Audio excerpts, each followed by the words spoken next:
Unlock 1 में सरकार ने जनता को राहत पहुंचाने के लिए कई संस्थान और यातायात के साधन खोल दिए हैं, जिसके तहत कुछ ट्रेन, बस के अलावा ऑटो और टैक्सियां भी चला दी गई हैं। लेकिन अम्बाला शहर की जनता को आज भी सफर करने के लिए या तो धक्के खाने पड़ रहे हैं या फिर ऑटो चालकों की मनमर्जी का किराया देना पड़ रहा है। बता दें कि सरकार के आदेशों के बाद अम्बाला छावनी से 2 अलग अलग जगहों के लिए चुनिंदा बसें शुरू कर दी गई हैं, लेकिन अम्बाला शहर से अभी भी लोगों को बसें चलाए जाने का इंतजार है, जिसके चलते मंदी के समय में लोगों को महंगा किराया देकर सफर करना पड़ रहा है।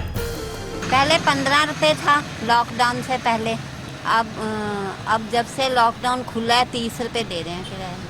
काफ़ी मुश्किल हो रही है, किस तरह का क्या कहें? हम तो दे सकते हैं, जो उनको तो कोई दिक्कत है नहीं है, जो नहीं है दे सकते, गरीब हैं उनके लिए परेशानी है। यात्रियों से डबल किराया वसूले जाने को लेकर ऑटो चालकों का भी अपना तर्क है। दोगुना किराए को लेकर जब हमने कुछ ऑटो चालकों से बात की तो उन्होंने बताया कि सरकार की हिदायत है कि ऑटो में एक बार में सिर्फ 3 ही सवारियां बिठाई जाए। ऐसे में अगर वो नॉर्मल किराया लेते हैं तो उनका डीजल का खर्चा भी नहीं निकलता, इसलिए यात्रियों से ज़्यादा किराया लेना उनकी मजबूरी है। तैयारियाँ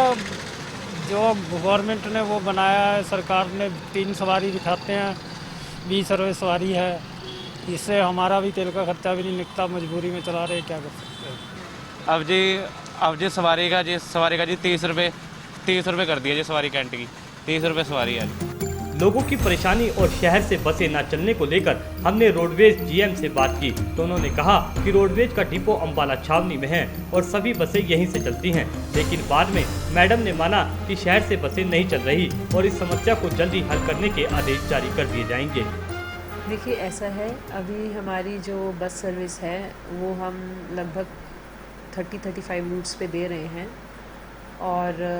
जैसा कि आपने बताया है, हमारी क्योंकि डिपो मेन सिटी के अंदर है तो सिटी से होकर ही बसेस कैंट जाती हैं, लेकिन अब मैंने उनको निर्देश दिए हैं कि सिटी में अभी ये बलदेव नगर रूट से निकल रही थी, क्योंकि ये हमने जो बस सर्विस है ये धीरे धीरे ही बढ़ानी है, डिपेंडिंग अपॉन दी पैसेंजर्स, और सोशल डिस्टेंसिंग का भी खास ख्याल रखना बहुत ही ज़्यादा ज़रूरी है। तो अभी ये बलदेव नगर से गुजर रही थी,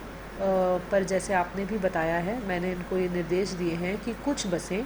हमारी शहर के बीच में से भी गुजर के जाएं, ताकि सभी शहर के बंदों को बलदेव नगर ना आके वहाँ पे भी सुविधा मिल सके। हैरानी की बात है कि सरकार के आदेश पर भी अब तक अम्बाला कैंट से तो बस सेवा शुरू कर दी गई, लेकिन अम्बाला शहर के लोगों को अभी तक अपने गंतव्य तक जाने के लिए धक्के खाने पड़ रहे हैं। खैर, देखने वाली बात होगी कि अब कब तक रोडवेज की ओर से अम्बाला शहर के बस स्टैंड से बस सेवा शुरू की जाती है। भारत 9 के लिए अम्बाला से कृष्ण बाली की रिपोर्ट।